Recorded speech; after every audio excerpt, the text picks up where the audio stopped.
Thank you. First of all, it is Texas A&M International University. We usually say TAMU, so I might use that phrase at some point.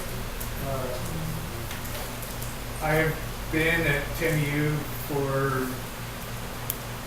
since 1999, so I've been there close to 17 years. In August, I've been there 17 years.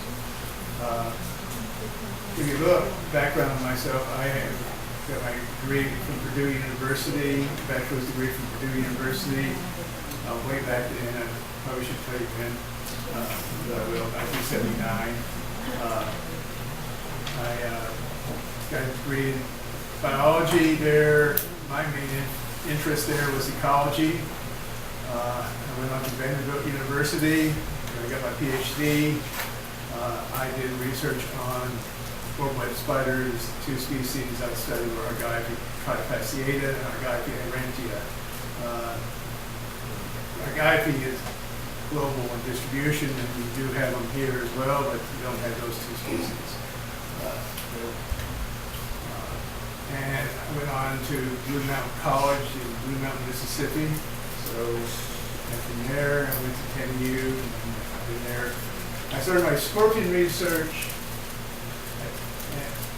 Well, when I got to TAMU, scorpions were not really available in Mississippi, so I got to work on Laredo, Texas. And this is my scorpion I study. This is the species. I do research on the individual species, looking at its behavior, behavioral ecology. I'm mainly concerned with habitat selection, and this presentation will deal with habitat selection, but also will deal with the diet of scorpions. What prey do they capture? What prey are they feeding on?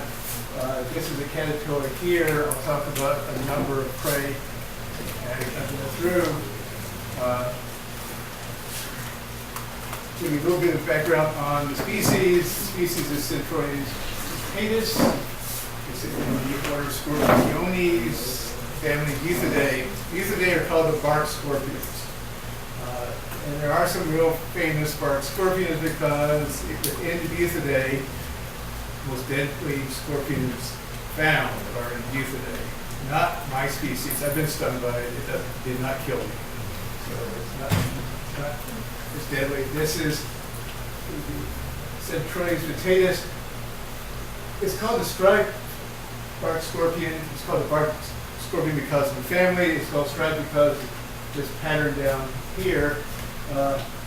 I like this character right here better because it's easier, it's more dependable. Sometimes the striped bark scorpion doesn't have any stripes, but they always have this sort of triangle over their prosom in front of the eyes. They're found in a number of locations. Refuges are usually, as their name suggests, are actually on the bark and vegetation. They can be found under debris, leaf litter. They also are found in holes in the ground that they don't usually dig themselves. They actually insert burrows of wolf spiders, for example. Wolf spiders are much more effective at digging burrows than the species. I'm looking at their foraging behavior. I'm going to consider a number of factors that can affect their foraging behavior, and I'm going to try to tie what I observe to the general patterns of foraging that you find in all organisms. The foraging behavior usually starts off with some sort of search. Either break it down into two main types. It's either active search, continues to move around, or it's a sit and wait or ambush foraging behavior. Centruroides vittatus does both. I'll show you a slide shortly. Centruroides vittatus, I believe, and I have observed them doing both types of behavior. Also consider what happens during pursuit and capture. Pursuing the prey, capture the prey, and because these are scorpions and because they have a stinger at the end of their telson, that is an important tool in capturing prey. And I'll talk a little bit about that as we go on. Handling the prey, scorpions, once it's been stung its prey, can begin feeding. It's external digestion at first, and so that's an advantage for me because I can take an image of it while it's feeding and identify what prey it's catching. So actually I have a lot of images or observations of scorpions feeding and can identify the prey. And that's the main thing I have in terms of diet is what I observed while they were feeding.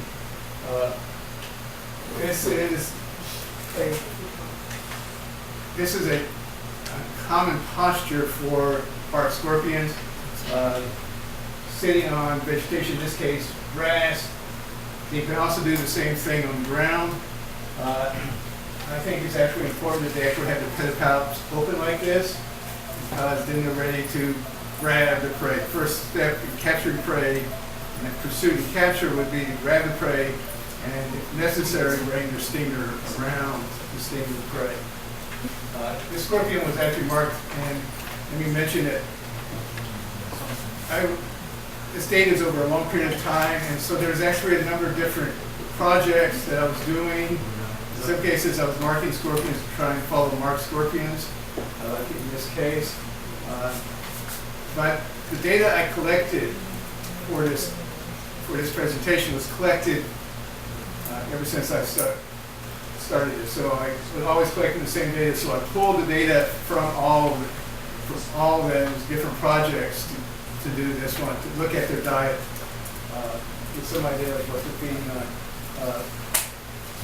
I am looking at what scorpions capture, what kind of prey they capture, and what factors could affect that prey capture.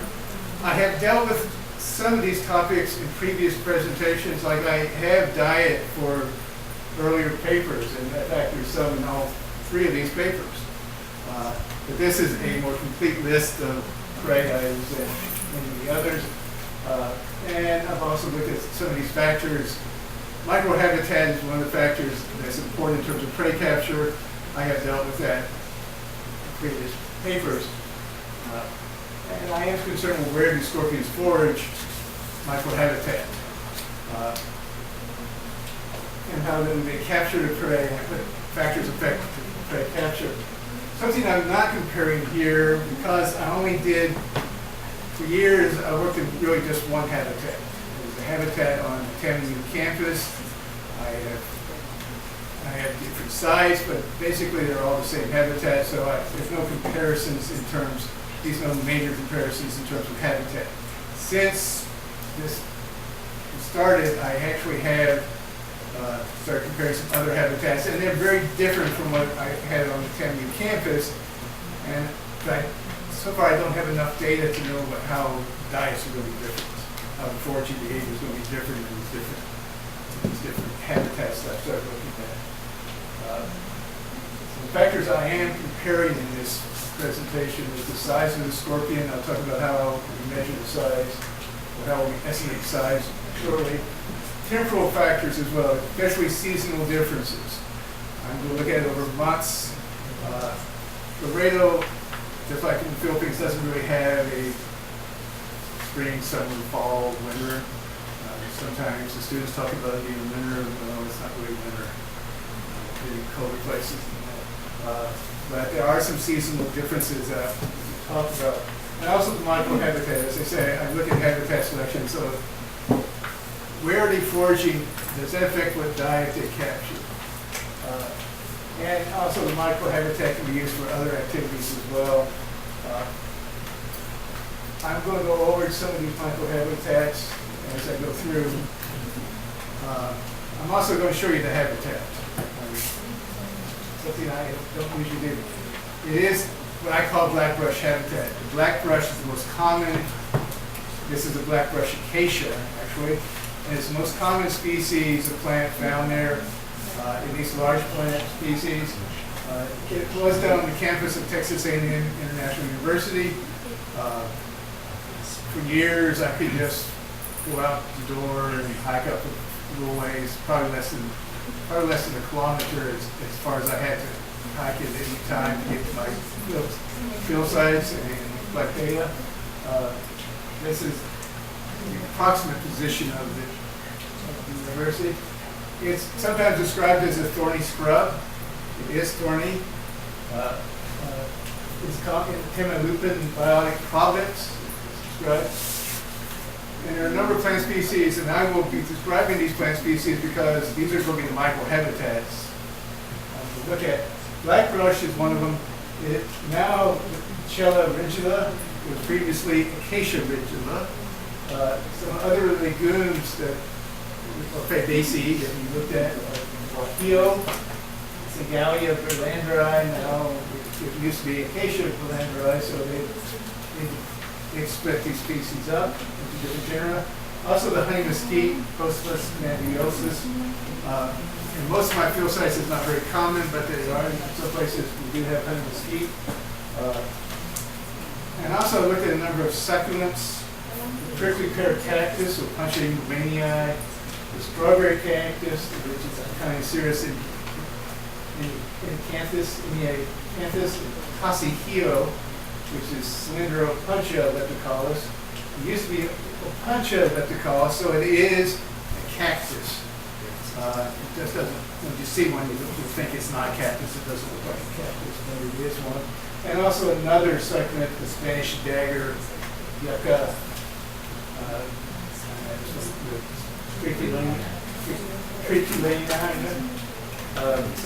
is really, I'll show all these. There's some other plant species. They actually just haven't been very important, very frequent used. They haven't been used very frequently by scorpions, so I'm not listing them. They do use, scorpions are found on grass, but I'm not identifying them, it's just generally identified as grass. Oh, by the way, one of the other microhabitats that you can see here and is very common is ground. If it's on the ground, that's considered microhabitat. It could be in open areas like here with bare soil, or it could be underneath vegetation like in this area where there'd be leaf litter. But for now, all I can describe it is on the ground. This is the prickly pear cactus here, and this is a blackbrush here. There are some other blackbrush in the background as well. The flag here is from my one of my projects. I label this one.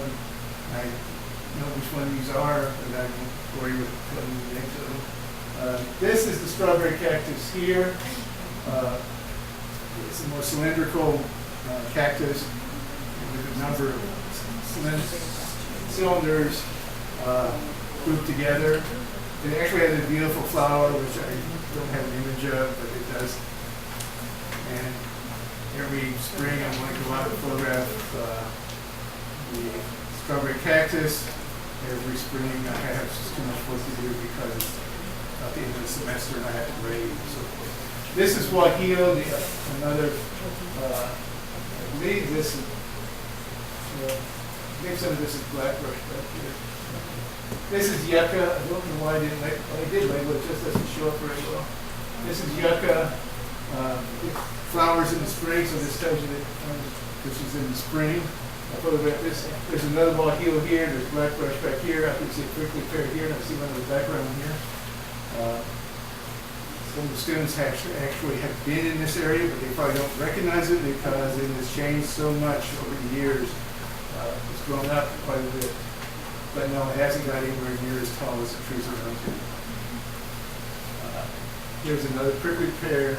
This is Tassie Hill in the foreground here. It looks like a brush bush, but it actually is a cactus, and it actually has some of the neatest spines you can run across. They really do hurt.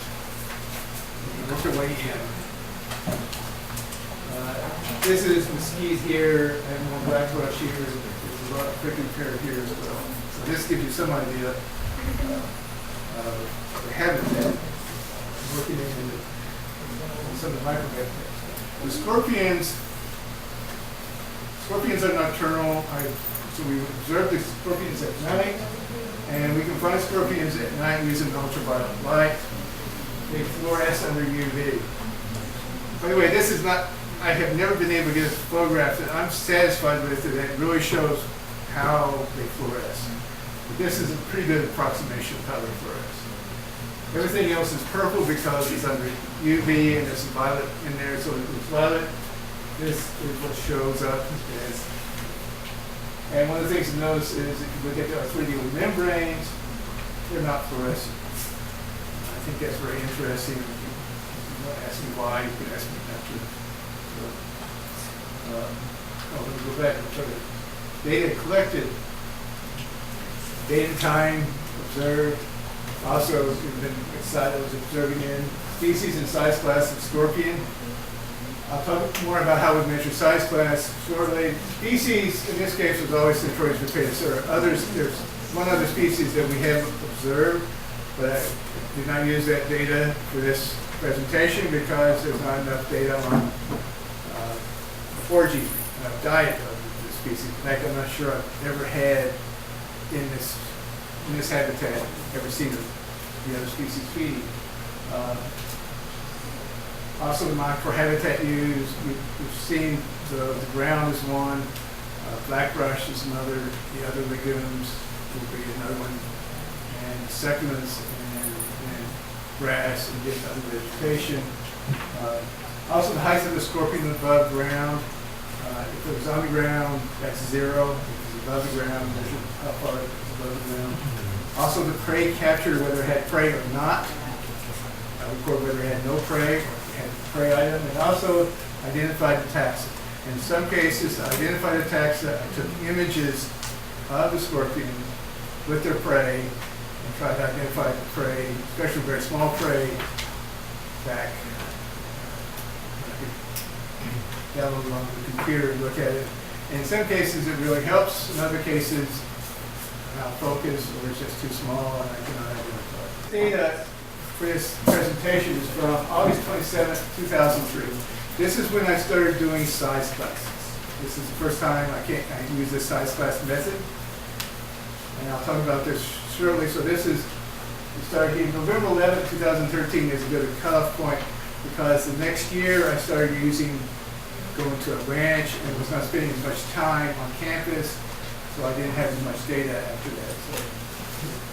So this is the cutoff point I decided on for that. This presentation. Size classes. I measured scorpions from the prosoma, anterior prosoma up here, to the posterior of the mesosoma. You have the prosoma here, mesosoma and metasoma. Metasoma is where you have, in the metasoma, you have the stinger on the telson. So I measure from here, that way I don't have to try to figure out how long is what people call the tail. How long is the metasoma? I'll have to measure from here. Then I started estimating the size of them, and I still use this standard, and I came up with 4 size classes. Size class 1 is less than or equal to 5 millimeters. It's the smallest scorpion. It's usually it's usually the first. It's usually the second instar of the scorpion. The first instar is usually on the dorsal side of the female. Female carries her young in the first instar, and then after that, it's usually the second instar. It might be in some cases the third instar. I cannot identify instars after that. I'm not very sure about it, except class 2 is between 5 and 10 millimeters. Class 3 is 10 to 15 millimeters. And class 4 is greater than 15 millimeters. That does include all adult scorpions. Adult scorpions can range in size from 15 to up to 23. I think I've reported scorpions that long. I collected some of them and measured them. But it's so difficult to actually tell the difference between, some people want me to have a size class 5. My students still think I should have a size class 5. But I can't distinguish between them, so I keep the size class 4. I'm not sure all size class 4s are adults, though. I wish I could be more sure. I think some of them are penultimates and non-adults yet. Okay, my results. I'm first going to show you what the scorpions were eating. give you some images of scorpions eating. First of all, scorpion eating a caterpillar. This is, by the way, on Guajillo. I'll give you some idea of easy to identify plant it's on. I'll identify it. And yes, it's upside down. It hangs from there, feeds. The caterpillar here is in the family Geometridae, also called the inchworm. These are measuring worms and something. It is a caterpillar. It's actually the larval stage of a moth. I also have a number of orthopteran prey. Katydid here in the family Pterygoниdae.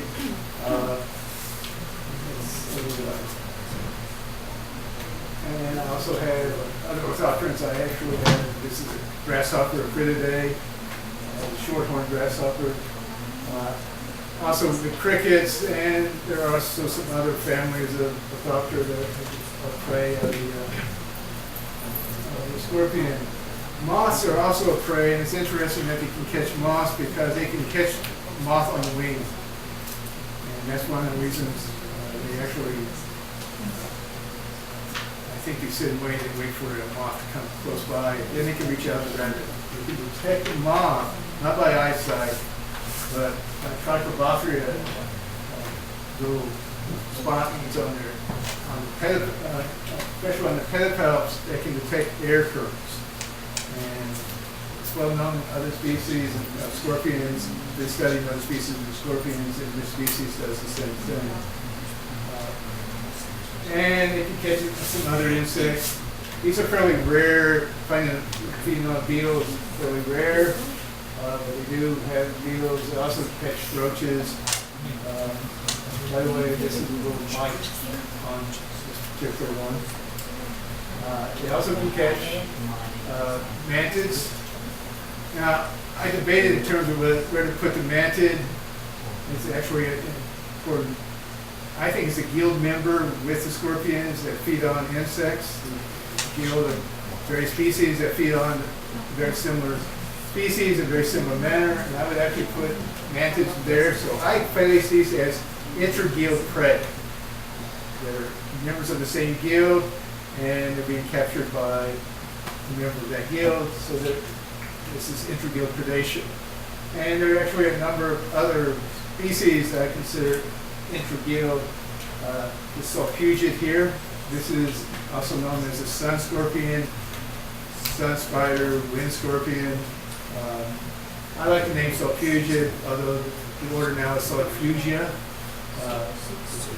This is a fairly common prey for the scorpions. I have not seen it the other way around. I've actually been looking for predation by sulfugids on scorpions, but I have not seen it yet. You need to see. They also catch spiders, including this wolf spider here. So, fairly common prey item as well. And cannibalism takes place. And I put the cannibalism with the inter-guild predation. If you're in the same species, you're never in the same guild. So I have cannibalism here. Usually, larger scorpions feed on smaller scorpions. Although this spring, I found it the other way around. I actually found a case where there was a much larger scorpion being eaten by a smaller scorpion. I don't know what happened there. That would be interesting to know. But all I had is capture. So I have cannibalism as well. Okay. In looking at the data, comparing these, and looking at these different, this is the first comparison here, comparing the size classes of the scorpions versus prey type. Prey we're capturing caterpillars, orthopterans, moths, other insects, and inter-guild prey. There are 5 classes here. There are 3 classes here of size classes. I pulled POOLED. Sorry, I have to do that because people always seem to want to spell it the other way. Maybe because I can't say it differently than. But I pulled this together, size class 1 and 2 together, because I rarely observed size class 1 feeding. I think I only had 2 cases in this size class 1 feeding. So doing this type of statistical comparison, it's important to pull the data together. I use the g-test of independence for this comparison. Is similar to the chi-square test of independence.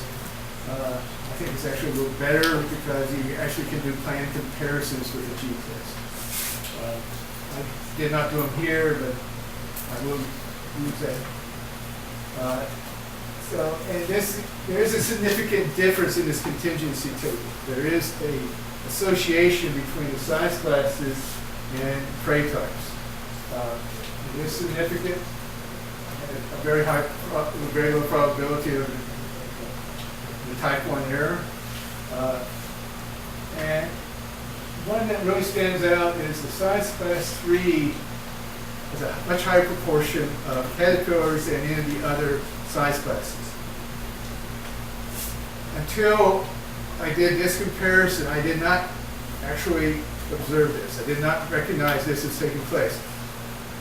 I really thought these were both, size class 4 and size class 3 were really close in terms of how many caterpillars we're capturing. But once I got all that data together, this pattern came out here. So size class 3 is capturing. There are some other things. When I compare these, I usually try to hold one, like the other insects, and sort of constantly look at how the others shift compared to that one.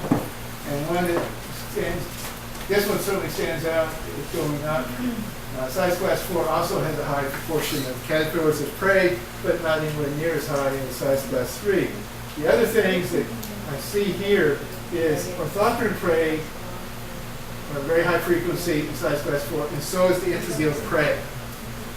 Size class 4 are capturing a higher proportion of intragill prey and orthopteran prey than the other size classes. This is a comparison between the prey classes and different seasons of the year, January to April, May to August, September to December. In these cases, January and February had very low activity, so most of the activity you're seeing here in terms of prey capture is actually in March and April. May and August is down compared to the other seasons, and I think there's two reasons. First of all, I think the scorpion activity is down during the summer, but also the effort of the researchers is down. Sometimes I don't have undergraduate research students. I don't have enough time, and I'm on vacation. At least want to go visit family, so I don't necessarily spend as much time out there collecting data as perhaps I should. So, it really did not affect the results of these comparisons. Once again, I would say, although the other insects seem to be going up, is this the big difference here is pattern that stands out is there's a high proportion of caterpillars being captured in January through April, especially March and April. Very high here. And the other thing it really shows here is that orthopteran prey and intragill prey go up. If you think about moths do go down. I would say that moths actually decrease in the summer. And that's probably due, some of these differences is due to when the prey are available. There may be more caterpillars available in March and April than any other time of the year. Not as many caterpillars out there, so they're not capturing caterpillars the rest of the year. Also, the moths are probably more active March and April again, and also September through November they're more active, and there's probably fewer moths active in the summer. It's also probably not as sure about intragill prey. I see sulfuges. I don't see very many sulfuges or wolf spiders. Well, I see wolf spiders throughout the year. And I see sulfuges in the spring, but I also see them quite often in the fall, so I'm not sure about that. I also want to compare all three factors here at the same time. Now that's a problem here because sample size, the numbers were actually very low in some of these prey, like in moss. There were some cases where, say, in some of these periods, it was 0. There were no moss captured by, say, size class 1 and 2 in a certain period of time. The zeros are a problem if you're doing G tests. You can't have zeros on in those values, so you have to pull the data together. So I did that, and what I pulled together is the moths and orthopterans with the other insects. So they're pulled together into one class here. I compared the different size classes. I also compared the different years. This is January, April, May, August, September to December. Now, I'm going to show you the G test here. I don't think I have time to really go over this, but I think there's the results. It's a three-way G test of independence. Important things is the interaction. There is no interaction taking place. It's not significant. And doing the condition ones, prey versus season, was significant. Size versus season was significant. Size versus prey was not significant. Now that sounds really bad, but this condition one here is based upon size versus prey, based upon the seasons. And I would say, actually, look at the seasons. I know this one's a big difference, but if you look at most of the others, comparing this season here to here to here, they're really not that, there's some differences in numbers, but they're really not that big a change in proportions.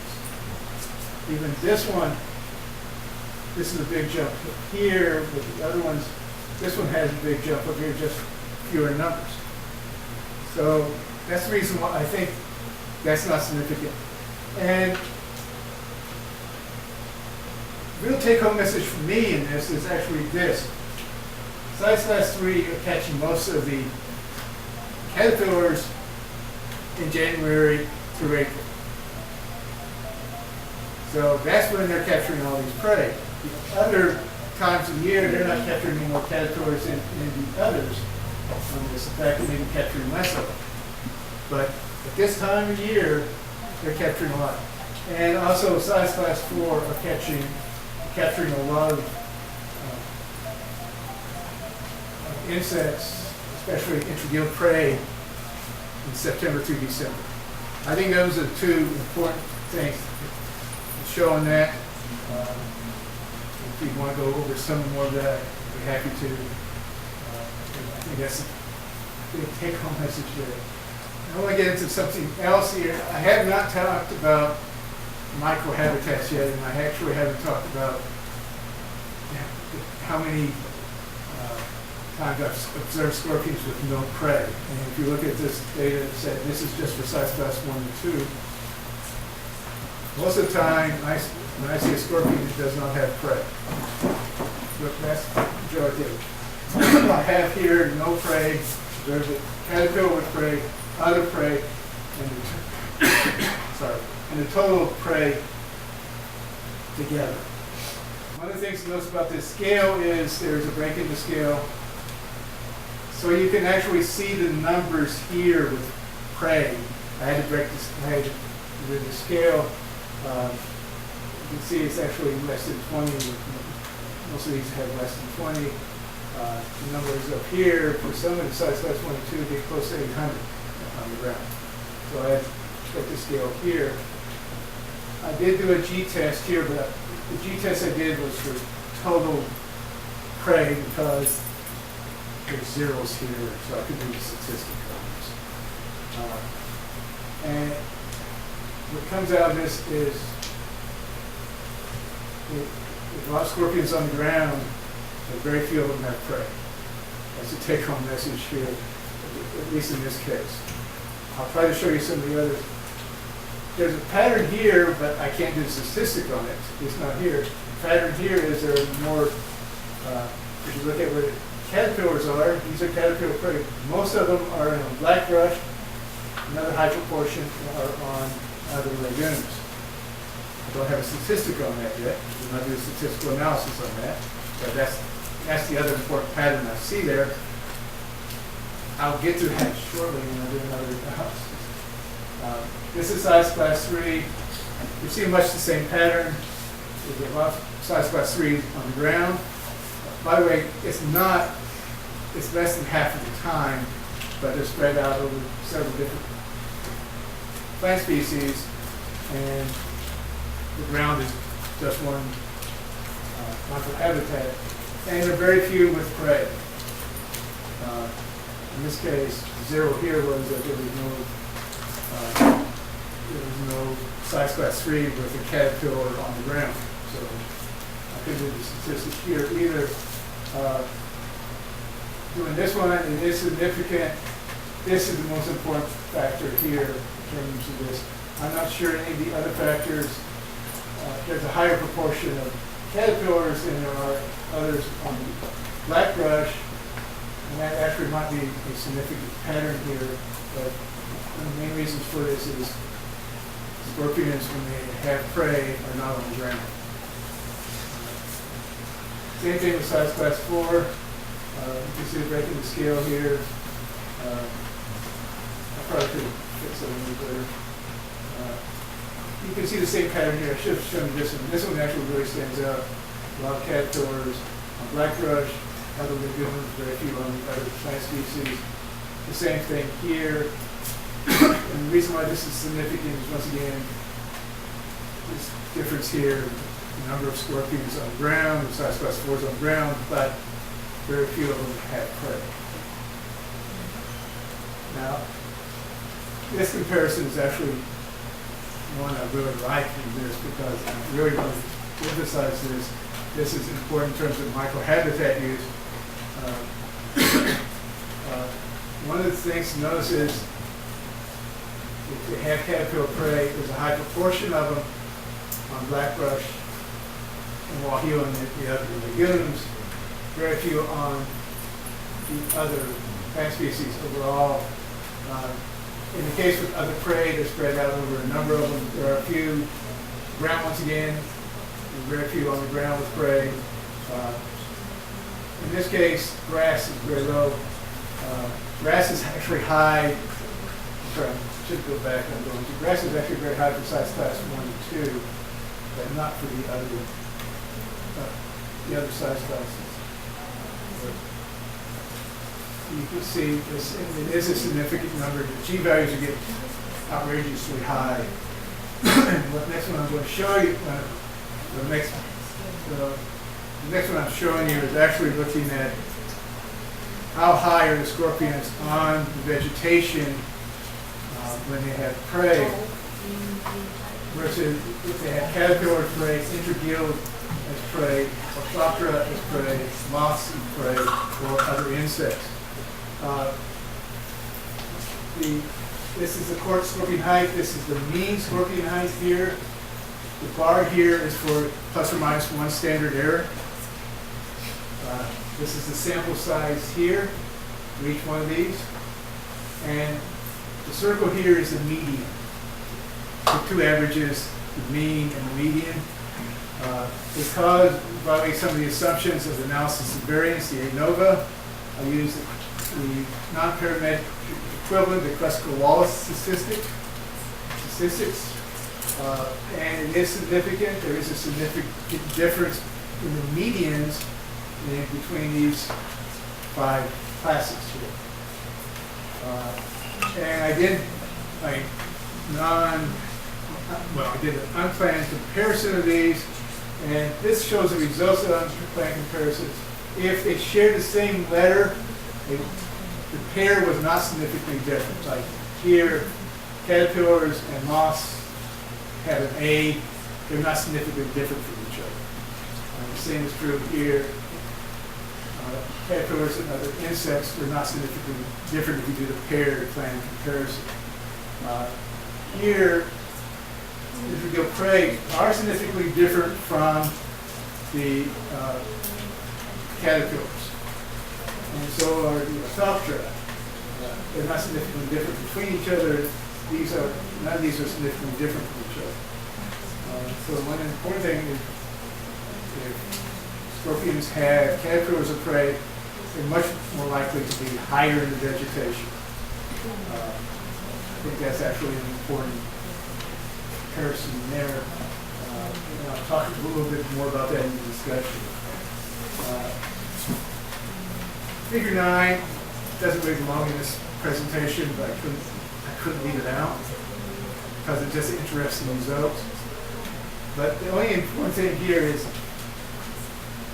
and I'm trying to figure out how to get this into a paper that I'm doing so it actually fits in the paper, but right now it doesn't fit. I would have to throw it out of the paper. This is the interesting thing to me, and I'm actually looking at this, kind of another paper plan that will actually deal with this a lot more, is that if you look at the succulents, the size class 4, high proportion of size class 4 are found in the succulents. They're found in prickly pear and strawberry cactus in particular. The other size classes are not, they're rarely found. In fact, in some cases, it's very rare to find it in the succulents. Sometimes they are, but they are not there very often. And that's one of the big reasons why this is such a, it's another ground, they're all found in the ground, but this is why it really comes out. I can do plant comparisons and show you. I'll talk a little bit more about that a little later on. The discussion, I'm going back to the foraging methods. First, the search. Now, this is more from my observations, but it does fit the pattern here. Moths are captured by sit and wait. Scorpions sit and wait for a moth to come by. Now, most of the times when we observe, and the scorpion group observes scorpions capturing moths, is when somebody has kept the UV light on the scorpion long enough that the moths are attracted to the UV light to come in, and the moth gets a free meal. Just capture one. I don't count that as a prey item. So all the moths that I have as prey items, scorpions have captured them before we put the UV light on them. So we were not the cause of the prey capture. But it has been observed, and I've seen scorpions moving up and down the vegetation actively, especially up and down Guajillo and Blackbrush. So I think that they're searching for caterpillars at that time, or they're searching for insects on that vegetation, and if they're on Blackbrush or Guajillo and some of the other lagoons, they're very likely to encounter caterpillars, at least certain times of year. So I think that actually might explain the pattern we see in terms of size class 3s are capturing a lot of caterpillars in the spring, in March and April in particular. Like this size class 3 is called a caterpillar. It's something I actually want to investigate. Is are size class 3s more active searchers than some of the other size classes? It might be the case in that size class 4s are just not as active as the size class 3s. They have a hard time climbing the vegetation. They didn't even get too large to climb the vegetation. Like I'm too large to climb Mount McKinley. They may have a hard time doing that. They can do it, but it's still size class 3s may be more efficient. So it's something I wanted to look into. I'm thinking that maybe a good graduate student project that we designed graduate student at some point. And the seasonal differences, I think the main factor about the seasonal differences is caterpillar abundance is much higher in March and April, especially after rains. If we've had enough rain, caterpillar numbers will go up. You have more vegetation, you have more caterpillars. Periods of drought, I haven't done this data comparison. This is mostly anecdotal, but I see caterpillar numbers are real low at periods when we had a drought. There were very few caterpillars out. Scorpions were not capturing caterpillars. So I think that's one of the things. The size class 3s may be just more active, and they're active earlier in the season than size class 4s. Size class 4s do not come out. If you look at the number of size class 4s, They're not very active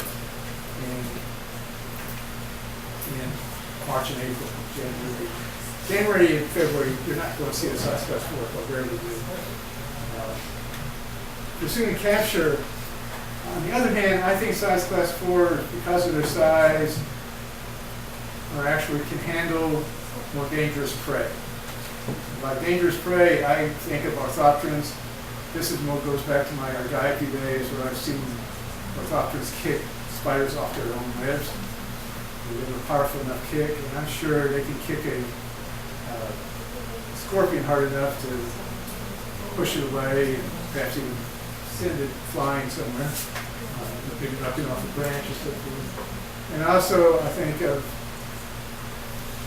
spiders and sulfuges that have very effective predators themselves, so they're a threat to the scorpions as a predator, not just as a prey, possible prey. So, and having a pellet can be larger, you'll be able to hold them further out, being able to deliver the sting, maybe an advantage in capturing these more dangerous prey.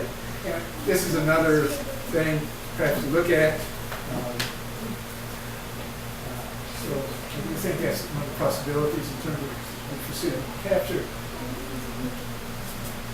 The last one, yes, this is the last thing, almost the last thing. Handling prey.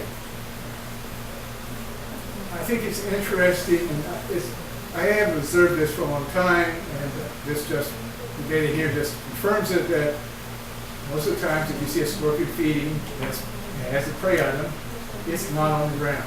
Occasionally, like this one, you might see it, but you don't see them very often. Why do they climb to feed? Or do they spend most of the time searching for prey in the vegetation, and that's where they capture it, that's where they feed on it? I think actually the answer is they do both. They actually capture prey in the vegetation, and that's where they will feed on it. But they also, if they capture prey, they climb up into the vegetation to feed. Why would they do that? The usual hypothesis, and I think as Scorpius, is to avoid other predators while they're feeding in a position where they can avoid a predator.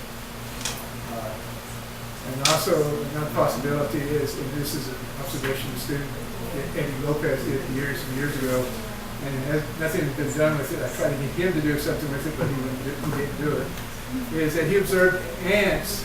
If the scorpion is trying to feed on the ground, ants find that place. They can drive the scorpion off the prey. So climbing up into vegetation, they can avoid the ants. And I think that's actually another way this could be important. But also, as I say, I think they're also capturing prey in the vegetation, and I think that's why the caterpillars, when we observed scorpions feeding on caterpillars, they were higher in the vegetation because they had captured the scorpions in that vegetation, at least most of the time. And on the other hand, they caught some, say, a wolf spider, they carried it up into the vegetation, but they wouldn't climb as high in that case. So I think that's a possibility here. They're doing both. And it would be nice to sort of show more definitely that they are doing something worth investigating to see if there is when do scorpions climb. It's always been a question, something we've been dealing with, and what vegetation are they going to climb in particular. And that's that additional question here. This is a size class 4 feeding on a caterpillar on a prickly pear cactus. So this is breaking one of these things. But why do size class 4s use prickly pears so much? Really isn't there's not very strong evidence that they forage. In fact, I don't think they forage very much on the prickly pear cactus. The prey are there. I rarely see possible prey are there. I rarely see as prey to scorpions. There are actually a number of species of bugs and nitra found on the prickly pear, but they're not prey-like very often. But they are there. try to deal with that. I'm trying to deal with that in another paper. Okay, this is my literature site. Yes, I recited myself. And also, but I do want to acknowledge there are numerous students that did help me do this research. 2 of them came a year late, but they actually, 2 of them right up here, did undergraduate research with me. And they're on this list here. If you want to go onto that list, you can see the number of students. It's a long list, and it keeps growing and keep growing. Also, my funding support actually came mainly from Department of Biology and Chemistry. My first UPLB came from a grant by 2 faculty members, and now one of them has moved on, the other one is retired, and I received funding over time. So I also have had some university grants from TAMU. Scorpion research began at TAMU at the suggestion of the late Gary Polis. He was my major professor. He still is the scorpion biologist. I'm trying to continue on this tradition as best I can. This is one presentation. Any questions?